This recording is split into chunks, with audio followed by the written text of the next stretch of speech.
C'est le Seigneur qui donne la semence au semeur. Que le Seigneur multiplie sa semence au milieu de nous, vraiment de manière abondante au nom de Jésus. Il dit sa semence est abondante.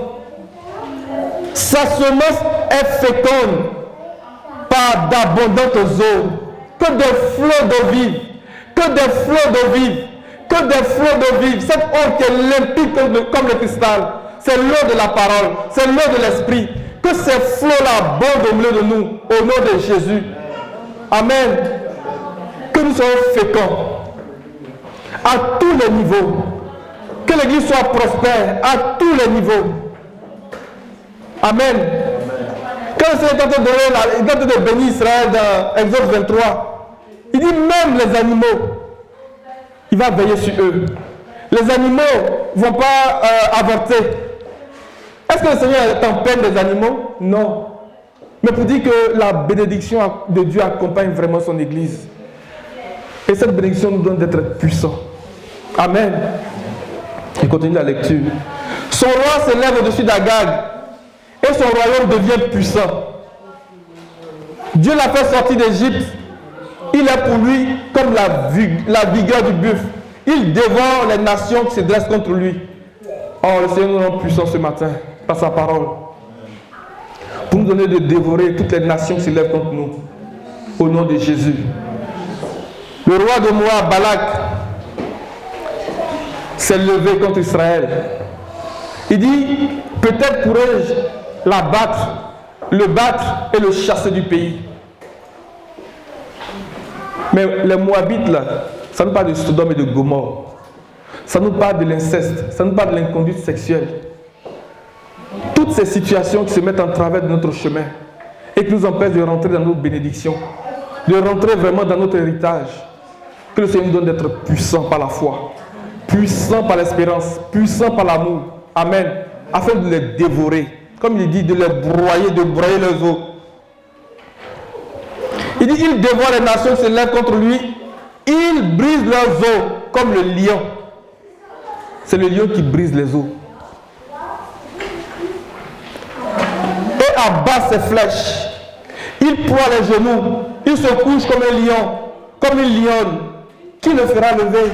C'est exactement ce que Jacob a prononcé sur Judas. Il dit, voici le lion de la tribu de Judas, le rejeton de David a vaincu pour ouvrir le livre de ces 7 sceaux. Et le Seigneur nous appelle vraiment à cette dimension-là, au nom de Jésus. Amen. Est-ce qu'on se suit? Est-ce que nous réalisons vraiment les paroles du Seigneur ce matin pour chacun de nous? Le Seigneur nous appelle à cette dimension-là. Que le plus faible soit comme David, qui à lui seul valait 10 000 d'une armée. Lui seul valait 10 000 d'une armée.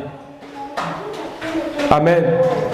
Et ils ont dit, tu ne vas pas sortir avec nous, mais tu pourras nous porter du secours si nous avons besoin d'aide. Mais ça, c'est exactement ce que le Seigneur dit dans le psaume 20 verset 3.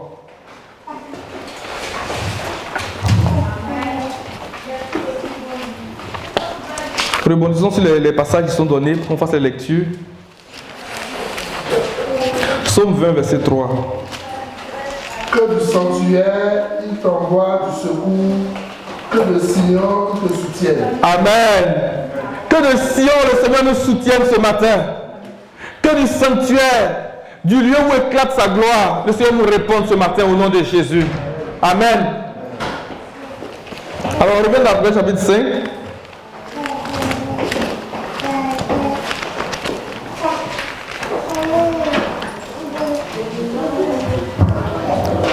À partir du verset 8. Quand il eut pris le livre, les 4 êtres vivants et les 24 vieillards se prosternèrent devant l'agneau, tenant chacun une harpe et des coupes d'or remplies de parfums qui sont les prières des saints. On nous a dit dans le verset 5 qu'il a vaincu pour ouvrir les 7 sceaux. Mais pourquoi est-ce que des harpes ont été remis aux êtres vivants et aux 24 vieillards? Parce qu'il y a un lien. Amen. Et le Seigneur veut nous enseigner quelque chose. Et c'est ça que je voulais vraiment partager avec nous ce matin. Et pour comprendre ce que le Seigneur veut nous enseigner ce matin à travers ce passage-là, je voudrais qu'on considère 2 images assez fortes qui vont nous parler de c'est quoi la harpe et c'est quoi la prière, les deux ensemble. Qu'est-ce que ça fait? Amen. Et la première image, c'est dans 2 Rois 6, avec le prophète Élisée, ce qui s'est passé. Et l'autre image, c'est vraiment dans notre texte de base. Il dit, pendant qu'il prophétisait, il y a eu un grand bruit. Amen. Et les eaux ont commencé à se rapprocher. Ça, c'est la deuxième image. Parce que nous sommes en train d'essayer de comprendre le mystère de la résurrection, de comprendre la puissance de la résurrection. Mais le Seigneur nous amène à comprendre ces choses-là à travers les deux niveaux de la prophétie. Amen. La prophétie, la parole qui forme le corps et la parole qui appelle l'esprit, qui communique la vie. Amen. Les deux niveaux de la prophétie d'Ézéchiel vont nous donner de rentrer et d'expérimenter la puissance de la résurrection. Pour dire que, quelle que soit la situation, le Seigneur nous donne des paroles que nous devons dire. Amen. Il dit, parle à ses ossements, prophétise sur ses os. Moïse parlait à Pharaon comme s'il voyait l'invisible. Amen. Il voyait la vie derrière cette opposition. Il parlait vraiment de la situation. Pharaon qui parlait de la domination, qui parlait de l'esclavage, qui parlait de la servitude, qui parlait de l'oppression, qui parlait de la douleur, des gémissements. Il dit, parle à Pharaon. Chacun de nous pouvons faire face à un Pharaon qui peut être des douleurs, des souffrances, des gémissements, des pleurs, qui peut être la maladie, le cancer, le chômage, des familles qui sont déchirées. C'est notre pharaon, c'est un Pharaon. Je n'ai pas envie de dire c'est mon Pharaon, c'est un Pharaon. Mais il veut que nous parlions à ce Pharaon-là. Le Seigneur veut que nous parlions à ce Pharaon-là. Et il nous donne les paroles que nous devons dire au nom de Jésus. Il nous donne les paroles que nous devons dire. Il dit, j'ai prophétisé selon l'ordre de l'Éternel. Mais derrière l'ordre de l'Éternel, il y a la foi. Amen. Il dit, il ordonne et la chose arrive. Il appelle et elle existe. Et Hébreu qui nous parle de ça, il dit, c'est par la parole. Amen. C'est par la foi que nous comprenons que tout ce qui existe a été fait par la parole de Dieu. Donc derrière l'ordre de l'Éternel, le Seigneur veut nous enseigner la foi. Amen. C'est pour ça que la foi, l'espérance, l'amour sont des armes puissantes que le Seigneur donne à l'Église. Ce sont les armes de l'esprit. Ce sont les armes de l'esprit. Amen. Qui vont nous permettre de rentrer, d'expérimenter la puissance de la résurrection. Amen. Et même avant que nous expérimentions cette puissance de la résurrection, déjà elle se manifeste dans nos vies. Amen. Quel est le Pharaon qui se tient devant nous? Il dit, parle à Pharaon. Parle à ses ossements. Il dit, je prophétisais selon l'ordre de l'Éternel. Alléluia. Que le Seigneur nous donne vraiment les paroles que nous devons prononcer devant les situations. Devant le Pharaon qui apporte la douleur, qui apporte les gémissements, qui apporte des cris, qui apporte des blessures. Est-ce une maladie? Qu'est-ce que c'est ce Pharaon-là? Amen. Alors, considérons le passage de 2 Rois 6 pour comprendre ce qui s'est passé là. La harpe et la prière qui ont été remis au sein. Et alors que le Seigneur a reçu le livre, on va parler du livre plus tard. Amen. Il a vaincu, il pouvait ouvrir le livre et il peut ouvrir le livre. Mais le Seigneur voulait nous enseigner quelque chose. Amen. Dans 2 Rois 6, on va couper un peu, on va pas tout lire. On va dire verset 9, je pense.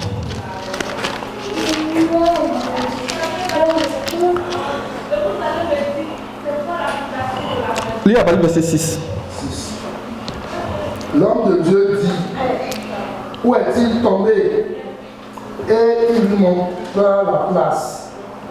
Alors, est-ce que c'est... Attends un peu. C'est 2 Rois 3, pardon.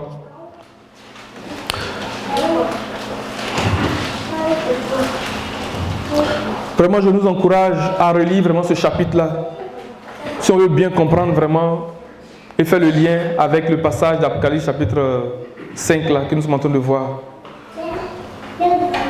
Lis à partir du verset 11. Vraiment, j'aurais aimé qu'on lise tout, mais on va sauter. Lis à partir du verset 11. Mais Josaphat dit, y a-t-il ici aucun prophète de l'Éternel par qui nous puissions consulter l'Éternel? L'un des serviteurs du roi d'Israël répondit, il y a ici Élisée, fils de Shaphat, qui versait l'eau sur les mains d'Élie. Et Josaphat dit, la parole de l'Éternel est avec lui. Le roi d'Israël, Josaphat, et le roi d'Édom descendirent auprès de lui. Élisée dit au roi d'Israël, qu'y a-t-il entre moi et toi? Va vers les prophètes de ton père et vers les prophètes de ta mère. Et le roi d'Israël dit, non, car l'Éternel a appelé ces trois rois pour les livrer entre les mains de Moab. Élisée dit, l'Éternel des armées, dont je suis le serviteur, est vivant. Si je n'avais égard à Josaphat, roi de Juda, je ne ferais aucune attention à toi et je ne te regarderai pas. Faites bien attention au verset 15. Verset 15. Maintenant, amenez-moi un joueur de harpe. Et comme le joueur de harpe jouait, la main de l'Éternel fut sur Élisée. Amen. Devant les sceaux qu'on ne peut même pas regarder, qu'on ne peut même pas ouvrir, la première chose, et comme le Seigneur nous enseigne à travers le passage d'Apocalypse chapitre 5, il dit qu'une harpe a été remise aux saints qui étaient là. Amen. Pourquoi la harpe? Pourquoi? 1 Chronique 25. Du verset 1 au verset... On va lire verset 1. On va pas tout lire. Pourquoi la harpe? Alléluia. 1 Chronique 25, verset. Lis le verset 1. David et les chefs de l'armée mirent à part pour le service ceux des fils d'Asaph, d'Éman et de Jésus, qui prophétisaient en s'accompagnant de la harpe, du luth et des cymbales. Alléluia. Qui prophétisait en s'accompagnant de la harpe. Amen. Quand le Seigneur parle de la harpe, il parle de l'inspiration de la grâce. Il parle des hymnes qui nous donnent de chanter sous l'inspiration de la grâce. Amen. Asaph était prophète. Et Éman, et puis je crois qu'il y a un état que Éman, c'est lui qui a écrit le psaume 89. Amen. Amen. Est-ce qu'on se suit? Il parle de l'inspiration de la grâce. Et devant des situations de mort, le Seigneur veut que nous soyons capables de chanter les psaumes. Amen. Il veut que nous soyons capables de chanter les hymnes, poussés sous l'inspiration de la grâce. Amen. Amen. Regardez un peu. Continue verset 6. Verset 5, pardon. Verset 5. Tout fils d'Éman qui était voyant du roi pour révéler les paroles de Dieu et pour exalter sa puissance, Dieu avait donné à Éman 14 fils et 3 filles. Amen. Il dit pour révéler les paroles de Dieu, pour exalter sa puissance. Les psaumes, les cantiques que nous chantons sous l'expression de la grâce, nous donnent d'exalter le Seigneur et de révéler sa puissance. Amen. La Bible dit que c'est des voyants. Or, dans 1 Samuel 9, verset 9, on dit que celui qu'on appelait voyant autrefois en Israël, c'est celui qu'on appelle prophète aujourd'hui. Alléluia. Sous l'inspiration de la grâce, le Seigneur va nous donner des paroles prophétiques. Amen. Il va nous donner des paroles prophétiques. Lorsque nous sommes abattus, lorsque nous sommes face à des situations devant lesquelles on n'a même pas les mots qui conviennent de dire, que tout ce qui peut sortir, c'est des soupirs, des gémissements, le Saint-Esprit va nous inspirer des cantiques. Parce qu'il va commencer à nous inspirer des cantiques, les paroles vont commencer à venir, et puis on va commencer à prophétiser sur les ossements. On va commencer à parler avec puissance, avec autorité. Mais pas parce que nous sommes en train de le faire, mais c'est parce que cette manière de le faire exalte la puissance de notre Dieu. Amen. Amen. Verset 6.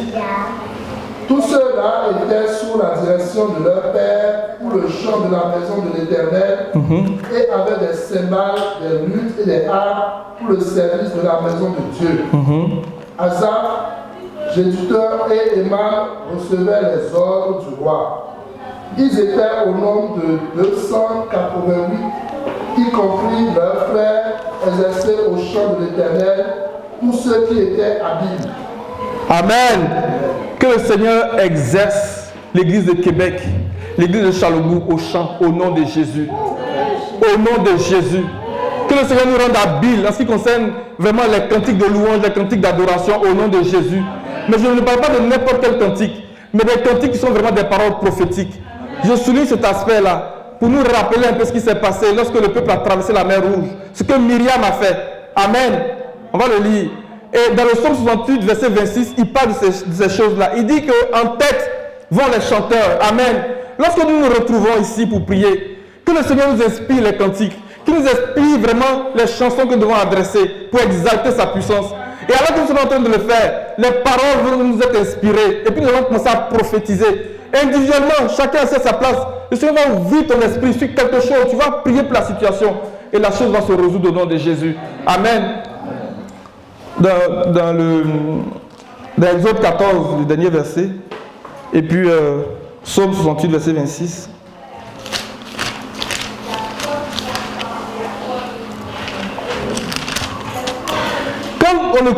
Quand on écoute vraiment cette chanson dans Exode 14 là, dans Exode 15 pardon, c'est Exode 15 verset 21, c'est une chanson qui est prophétique. C'est vraiment une chanson qui est puissante. Il y a beaucoup de choses qui ont été dites là-dedans. Et le frère Alain un jour me faisait une remarque à travers ce que les femmes, Myriam et tous les enfants d'Israël ont chanté. Ils étaient en train d'annoncer quelque chose de puissant. Ce sont des paroles prophétiques assez puissantes. Prenons le temps de relire vraiment les paroles de ce chant-là. Et c'est des chants comme ça que le Seigneur voudrait que nous chantions. Amen. Et David lui-même est présenté comme le doux musicien d'Israël. Amen. Le Seigneur lui-même rend témoignage de David. Il dit que les gens se croient habiles sur les instruments de musique comme David. David était habile avec les instruments de musique. La Bible dit que lorsqu'il jouait de la harpe, Saül qui était animé d'un mauvais esprit, l'esprit qui l'agitait, l'esprit qui le traumatisait, lorsque David jouait, il retrouvait le calme, il retrouvait le repos. Amen. L'inspiration de la grâce. Et quand David écrit les psaumes, bien souvent il dit au chef de cœur. Alléluia. Au chef de cœur. Mais qui est ce chef de cœur là? C'est le Seigneur lui-même. Amen. C'est le Seigneur lui-même. C'est pour ça que dans Apocalypse 5, la Bible dit qu'ils ont remis des harpes aux saints qui étaient là. Parce qu'il est le chef de cœur. Alléluia. Et ils vont exalter la puissance de notre Dieu. Et le Seigneur veut que nous soyons de ce peuple-là qui exalte sa puissance au nom de Jésus. Amen. Et nous sommes un royaume de sacrificateurs. Je fais le lien tout de suite avec Apocalypse chapitre 5. Il dit, tu as racheté pour Dieu ton Père un peuple de rois. Mais ce n'est pas des rois, c'est des rois qui chantent, qui exaltent la puissance de Dieu. C'est des rois qui ont des harpes à la main, qui chantent la puissance de Dieu. Amen. Et ça nous appelle à être ce peuple-là. Alléluia. Exode 15, verset 21, Psaume 68, verset 26. Marie répondait aux enfants d'Israël, chantez à l'Éternel, car il a fait éclater sa gloire. Il a précipité de la mer le cheval et son cavalier. Alléluia. Psaume 68, verset 26.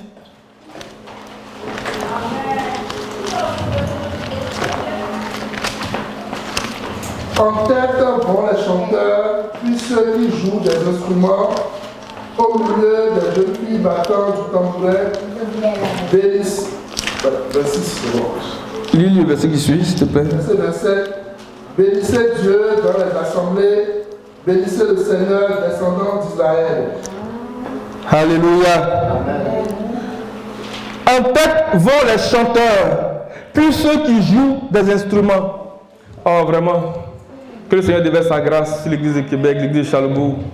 Que lorsque nous nous retrouvons, qu'à notre tête, il y a des chanteurs. Amen. Des chanteurs qui chantent les hymnes de l'Éternel. Alléluia. Et que la parole du Seigneur soit libérée. Parce qu'Élisée, avant de prophétiser, il a dit, faites-moi venir un joueur de harpe. Il ne s'est pas mis à parler comme ça. Faites-moi venir un joueur de harpe. Amen.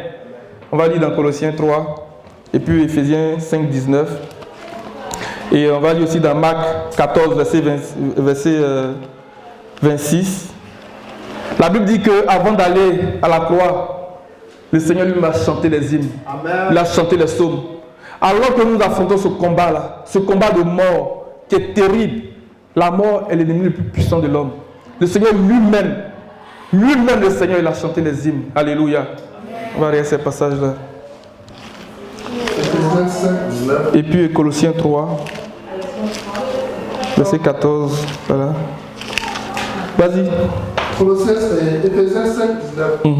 Entretenez-vous pas des psaumes, pas des hymnes et pas des cantiques spirituels, chantant et célébrant de tout votre cœur les louanges du Seigneur. Alléluia.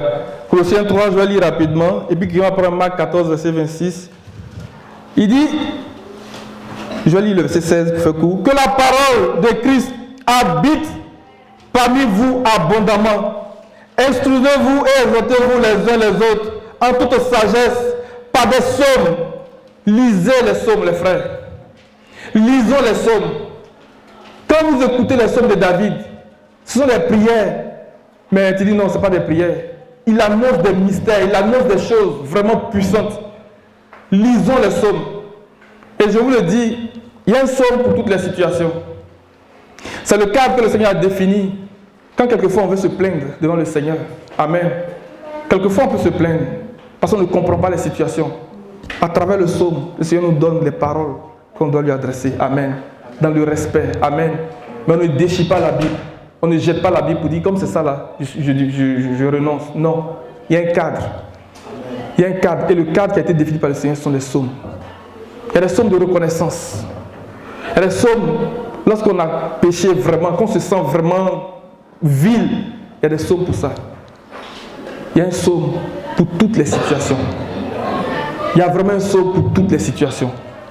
Lisons beaucoup les psaumes. Il dit par des hymnes, par des cantiques spirituels, chantant de tous vos cœurs, chantant à Dieu dans vos cœurs sous l'inspiration de la grâce. La harpe nous parle de l'inspiration de la grâce. Alléluia. La harpe nous parle de l'inspiration de la grâce. C'est pour ça que ce témoignage est rendu à Étienne. La Bible dit que il y a des gens qui discutaient avec lui. Mais parce qu'il était rempli de l'Esprit Saint, parce qu'il était plein de foi, il ne pouvait pas résister à l'Esprit qui inspirait les paroles. Amen. Il ne pouvait pas résister. C'est l'Esprit qui nous inspire les paroles. C'est l'Esprit qui nous pousse à prophétiser. Alléluia. Aucune prophétie n'a été donnée par un homme. C'est poussé par le Saint-Esprit que les hommes ont parlé de la part de Dieu. Amen. Élisée dit, faites venir un joueur de harpe. Mais regardez ce qui va se passer. Ils étaient devant une situation de mort. Il n'y avait pas d'eau. Ils allaient mourir. Et en face, il y avait l'ennemi. Les Moabites, comme on le dit, c'est l'une des têtes du Léviathan. Les Moabites nous parlent de Sodome et Gomorrhe. Les Moabites nous parlent des dieux Baal-Péor. Nous parlent du Pisga. Le Pisga, là, pour caricaturer, c'est comme si tu vois le pays, tu vois ta bénédiction, mais tu ne peux pas rentrer dedans. C'est du sommet du Pisga que le Seigneur a montré à Moïse le pays, mais il dit tu ne vas pas rentrer. Et il y a beaucoup d'enfants de Dieu qui voient le pays, qui voient la bénédiction, mais qui ne peuvent pas rentrer. Parce qu'ils sont sur le sommet du Pisga. Que ce ne soit pas le cas au milieu de nous ce matin. Et Balak, chaque fois qu'il voulait que Balaam maudisse Israël, il y a des endroits où il amenait Balaam pour qu'il voie Israël. Amen. Le Dieu Baal-Péor, l'idolâtrie, ça nous parle des tombeaux, ça nous parle de la mort. Amen. Au nom de Jésus. Amen. On revient dans 2 Rois 3. On continue la lecture. Ouais, vas-y. Ouais, merci. Ouais. Après avoir chanté les cantiques, il se rendit à la montagne des Oliviers. Est-ce qu'il y a une autre version? Après avoir chanté les psaumes. Alléluia. Au mont des Oliviers. Alléluia. Le Seigneur lui-même, alors qu'il a affronté la mort, il a chanté les psaumes. Il a chanté les psaumes. Il a chanté les psaumes. Que le Seigneur nous donne de chanter les psaumes dans son assemblée. Babylone a infecté vraiment le milieu chrétien. A ruiné vraiment le vrai culte, la vraie adoration. Les choses du monde ont infiltré le culte, ont infiltré l'adoration. Tu écoutes des paroles d'un chant, mais les mélodies qui sont jouées en dessous, ça vient du monde. Que le Seigneur nous garde ces choses-là. Et que lui-même, il donne à des gens ici d'être habiles vraiment dans la musique. D'être capable de composer à partir des psaumes. Amen. D'être capable de composer à partir des psaumes, de donner des mélodies vraiment à son peuple. Que lorsque nous chantons comme ça, que le ciel s'ouvre au nom de Jésus. Que les forteresses s'ébranlent au nom de Jésus. Alléluia. Parce que dans son église, il dit c'est un peuple chez qui retentit l'acclamation réservée au roi. Quelle est cette acclamation-là? Heureuse la nation qui s'est acclamée. Heureuse la nation qui marche au son de la parole prophétique. Alléluia. Mais si la trompette, si la mélodie qui est jouée sur l'instrument n'est pas reconnue, qui va se préparer au combat? Quelle est cette mélodie qui est rentrée dans l'église? C'est pourquoi nous ne sommes pas capables de reconnaître la mélodie qui est jouée. L'esprit du serpent, le sifflement du serpent. Que le Seigneur fasse grâce à l'église de Québec au nom de Jésus. Au nom de Jésus. Que le Seigneur nous donne d'être comme Étienne, plein de foi, plein d'esprit. et qu'il nous inspire la sagesse et les paroles devant quiconque demande raison de notre espérance au nom de Jésus. La Bible dit qu'il ne pouvait pas résister. Il ne pouvait pas résister aux paroles d'Étienne. Il ne pouvait pas résister.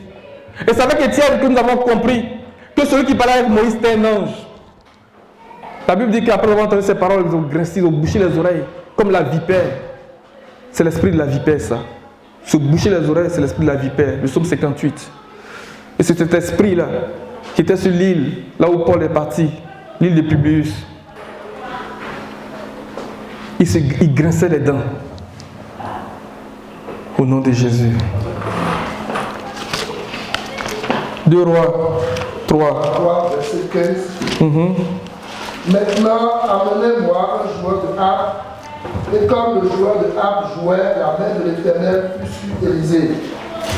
Et il dit, ainsi parle l'Éternel, faites dans cette vallée des fosses. Amen. Car ainsi parle l'Éternel, vous n'apercevrez point de vent, et vous ne verrez point de pluie, et cette vallée se remplira d'eau, et vous boirez, vous, vos troupeaux et votre bétail. Amen. Le peuple de Dieu avait soif. Et dans le psaume 74, il dit que celui qui fait jaillir des torrents du rocher, c'est lui qui amène de l'eau dans les lieux arides. C'est lui qui assèche les abîmes. Quelle est cette situation qui s'apparente à la situation d'Israël et de Juda dans ce contexte-là, pour laquelle nous avons besoin vraiment d'étancher notre soif?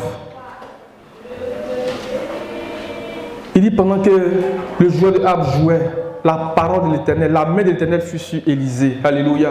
Et il a commencé à donner la parole. Il dit, vous ne verrez point de pluie. Il appelle à l'existence ce qui n'existe pas. Alléluia. Il ordonne et la chose arrive. Amen. Vous ne verrez point de pluie.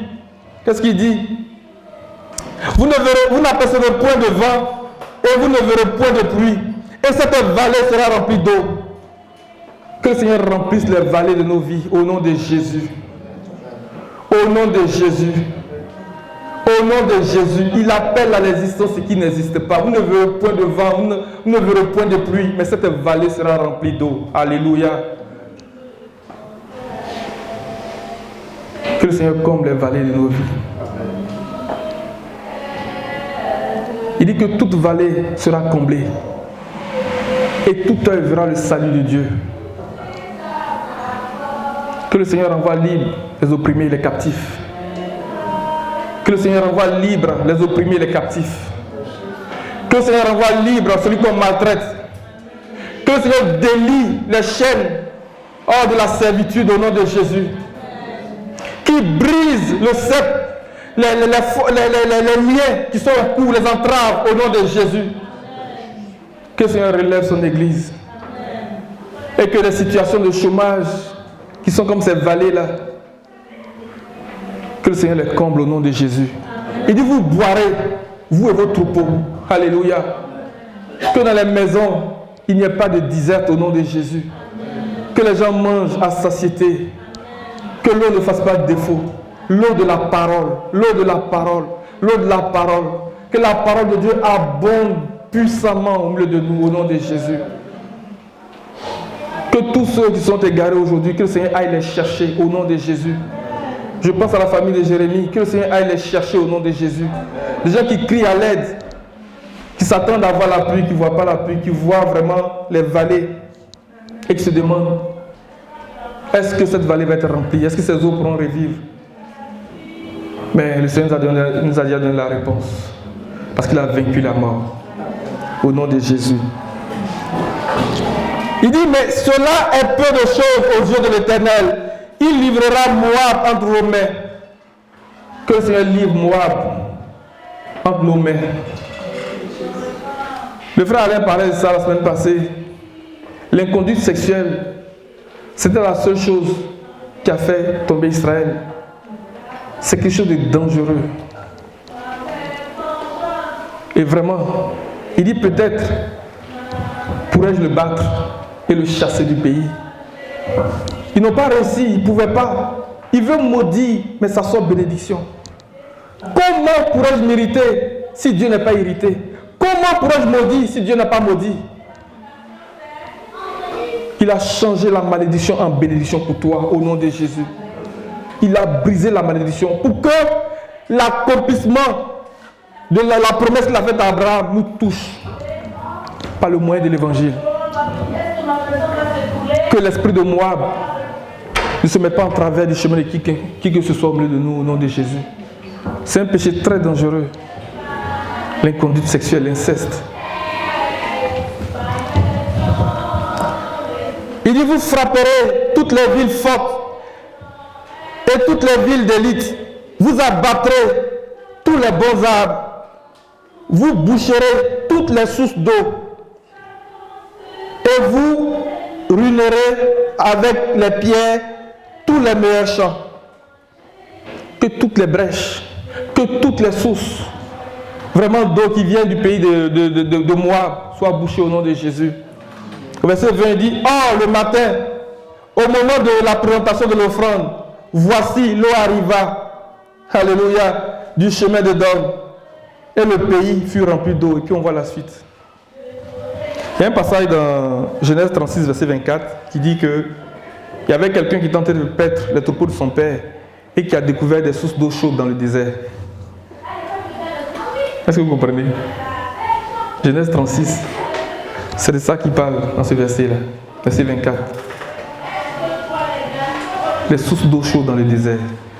C'est un puissant mystère. Christ est notre source d'eau. Il est la source d'eau vive. Il est la source d'eau vive.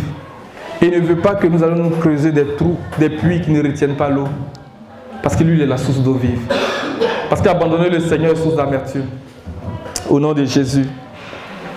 Alors, revenons à l'Apocalypse. Apocalypse chapitre 5. Ce n'était pas seulement des harpes, mais c'était aussi des parfums. Les parfums qui sont les prières des saints. Mais pourquoi il fallait combiner la harpe et puis la prière? Dans Jérémie 7, verset 16. Et puis dans Jérémie 42. Le peuple, après le passage de Babylone, la Bible dit qu'il restait un petit nombre, un petit groupe de personnes. Et ils sont allés voir Jérémie pour lui dire, intercède pour nous, pour que ton Dieu nous montre le chemin à suivre. Amen. La prière du prophète. Amen. La prière du prophète. Et nous voyons la même situation.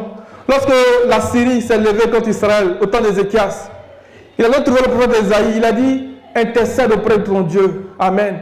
Parce qu'aujourd'hui est un jour d'angoisse, un jour de détresse. Les enfants sont prêts de sortir du sein maternel, mais il n'y a pas de force. Il n'y a pas de force pour l'accouchement. La Bible dit qu'avec le prophète Esaïe, ils ont prié. Alléluia. La harpe et la prière. Voici ce que ça veut dire.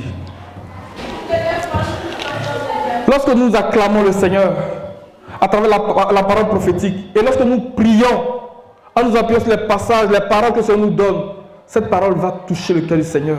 Ça fait, j'ai envie de dire, fléchir le Seigneur. Amen.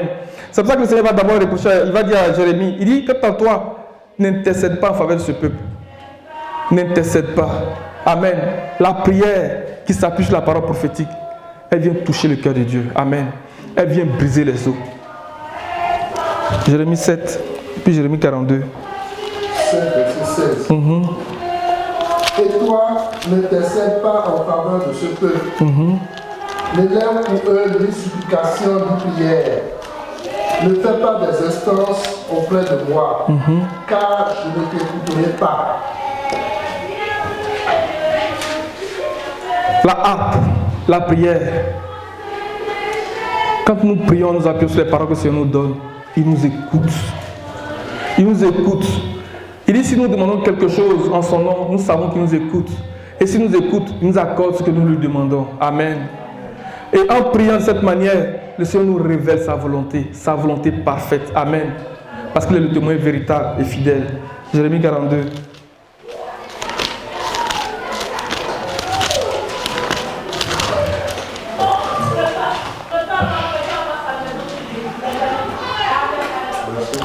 verset 1 au verset 6, s'il te plaît. Tous les chefs des troupes, Jochanan, fils de Caréa, Jézania, fils de José, et tout le peuple, depuis le plus petit jusqu'au plus grand, s'annoncèrent et dit à Jérémie le prophète, que nos supplications soient favorablement reçues devant toi. Intercède en notre faveur auprès de l'Éternel ton Dieu, en faveur de tous ceux qui restent, car nous étions beaucoup et nous restons en petit nombre comme tes yeux le voient. Amen. Nous étions beaucoup et nous restons en petit nombre comme tes yeux le voient. Parce qu'ils ont été dévorés.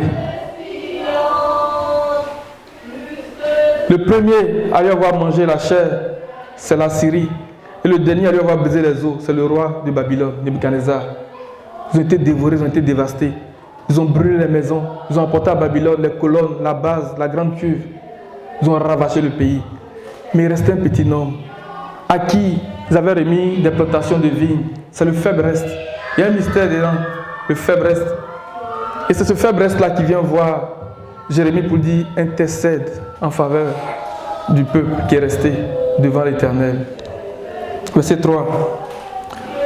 Et que l'Éternel, ton Dieu, nous montre le chemin que nous devons suivre et ce que nous avons à faire. Que le Seigneur montre à ce faible reste que nous sommes le chemin que nous devons suivre. Le chemin que nous devons suivre et ce que nous devons faire. D'abord pour son œuvre. Amen. Pour son œuvre. Comment organiser nos rencontres, comment faire les choses qui réjouissent son cœur. Mais aussi dans nos vies, qui nous montre le chemin à suivre. Des chemins qui semblent fermés. Des chemins devant lesquels vraiment on ne peut rien. Parce que derrière, il y a Pharaon. Que le Seigneur nous montre le chemin à suivre. Vraiment, c'est une prière, c'est un cri de cœur. Continue, s'il te plaît. Jérémie le prophète leur dit, j'entends, voici je vais prier l'Éternel, mon Dieu, selon votre demande. Et je vous ferai connaître, sans rien vous cacher, tout ce que l'Éternel vous répondra. Et il dit à Jérémie, que l'Éternel soit contre nous, un témoin véritable et fidèle. Amen. On se reconnaît là dans la présentation du Seigneur à l'église de Philadelphie. Il est le témoin fidèle et véritable. Alléluia. Celui qui ouvre et personne ne peut fermer. Il tient la clé de David. Alléluia. Le Seigneur se présente à nous de cette manière à l'église de Philadelphie, à l'église de Québec ce matin. Alors que nous proclamons ces paroles, chanter sous l'expression de la grâce, par la prière que nous faisons monter ici tous les jours, demandons au Seigneur de susciter au milieu des ministères vraiment puissants pour conduire l'église. Le Seigneur dit qu'il est le témoin fidèle et véritable. Il entend nos prières. Il entend nos prières. Et c'est ce qu'il veut dire à chacun de nous. Pour l'œuvre, il entend nos prières. Pour nos maisons, pour nos familles, il entend nos prières. Il est le témoin fidèle et véritable. Même si nous avons été dévastés, même si nous avons été dévorés par Nebuchadnezzar, il dit qu'il entend nos prières. Parce qu'il est le témoin fidèle et véritable au nom de Jésus. Pour nous donner la parole de la persévérance. Pour nous donner la parole de la persévérance. Pour faire de chacun de nous des colonnes dans son temple au nom de Jésus. Continue. Si nous ne faisons pas tout ce que l'Éternel, ton Dieu, te chargera de nous dire, que ce soit du bien ou du mal, nous obéirons à la voix de l'Éternel, notre Dieu, vers qui nous t'envoyons, afin que nous soyons heureux si nous obéissons à la voix de l'Éternel, notre Dieu. Alléluia. Verset 7. Verset 7. 10 jours après, la parole de l'Éternel fut adressée à Jérémie. Et Jérémie appela Jochanan, fils de Caréa, tous les chefs des troupes qui étaient avec lui et tout le peuple, depuis le plus petit jusqu'au plus grand. Il leur dit, ainsi parle l'Éternel, le Dieu d'Israël, vers qui vous m'avez envoyé pour que je vous présente vos supplications. Si vous restez dans ce pays, je vous y établirai et je ne vous détruirai pas. Je vous planterai et je ne vous arracherai pas, car je me réponds du mal que je vous ai fait. Ne craignez pas le roi de Babylone, dont vous avez peur. Ne le craignez pas, dit l'Éternel, car je suis avec vous pour vous sauver et vous délivrer de sa main. Continue, continue. Je lui inspirerai de la compassion pour vous, et il aura pitié de vous, et il vous laissera demeurer dans votre pays.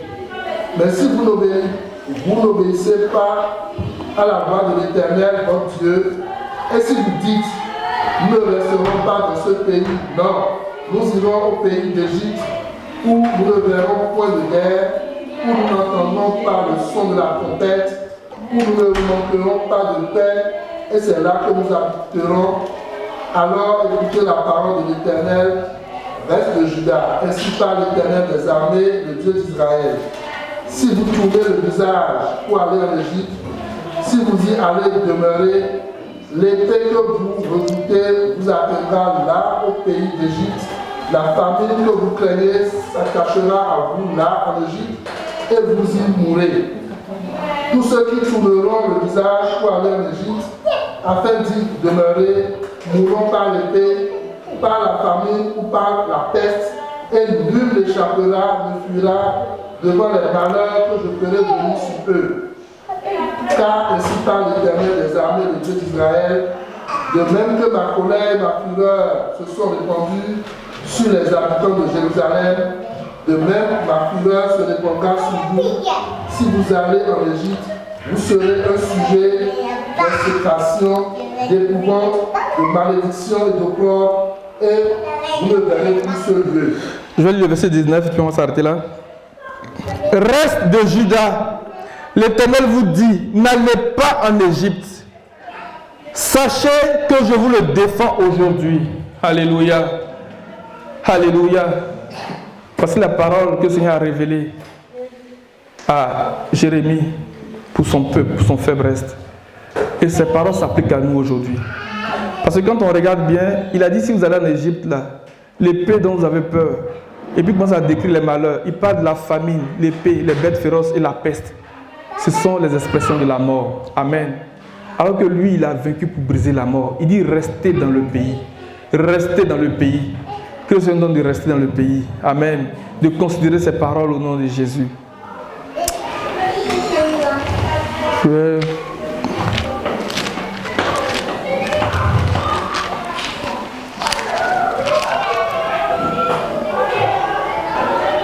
Alléluia. Quand on considère du verset 9 au verset 11, même jusqu'à la fin, il dit, il chantait un cantique nouveau en disant, tu es digne de prendre le livre et d'en rompre les sceaux, car tu as été moulé, ainsi de suite. Là, il est en train de préparer, il est en train de présenter un groupe qu'on appelle l'esprit des justes parvenus à la perfection. Et c'est ce qui nous est rapporté dans Hébreux 12. Il dit que vous ne vous êtes pas approchés d'une montagne qu'on ne pouvait pas toucher, mais vous êtes approchés de la Sion, la cité du Dieu vivant et vrai, l'esprit des justes parvenus à la perfection. Mais il y a un autre bout de ce passage qui dit que, je vais trouver le mot là.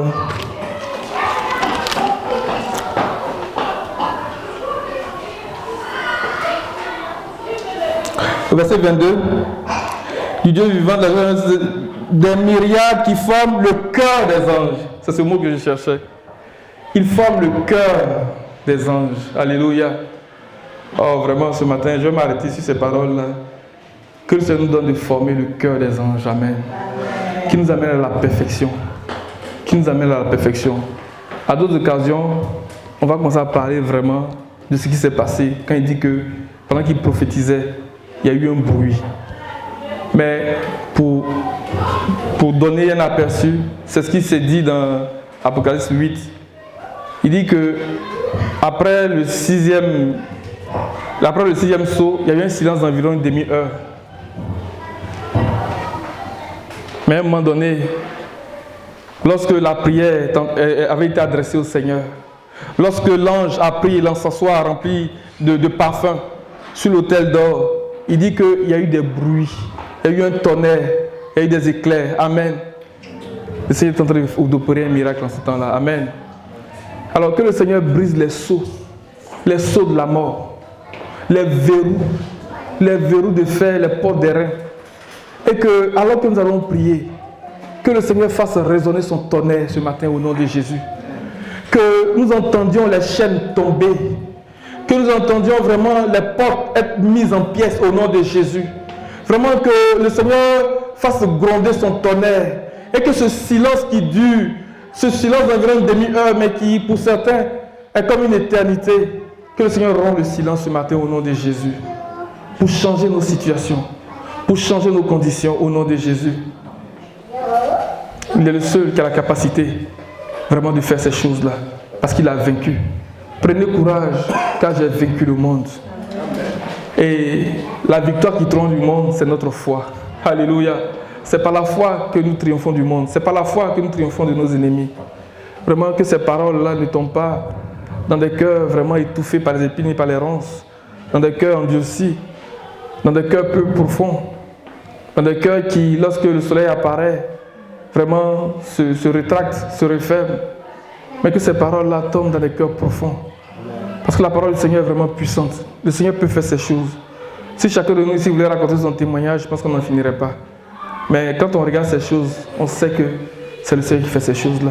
Sans le secou d'aucune main, sans aucun bruit, sans aucun bruit. Mais il se passe quelque chose dans le spirituel. Amen. Et nous voyons ces choses, nous les constatons. Et nous nous prosternons, nous disons, Seigneur, marche dans mon ventre. Prends-moi pour ta possession, au nom de Jésus. Moïse a dit, même si nous sommes un peuple réfractaire, même si nous sommes un peuple rebelle, prends-nous pour ta possession. Amen. Que le Seigneur prenne l'église de Québec, de Charlebourg pour sa possession. Et que par nous, il accomplisse des choses terribles, comme il a dit à Moïse. Que nous ne fassions pas des alliances avec les nations qui nous a défendu de faire alliance avec, au nom de Jésus. Que par nous, le Seigneur détruise les autels consacrés à des dieux étrangers, au nom de Jésus. Que nous parlions même à ces autels-là, comme le prophète qui est venu parler à cet autel à Israël, au nom de Jésus. Moi, nos frères et mères, de chanter le chant qui dit « Je sais ta parole dans mon cœur ».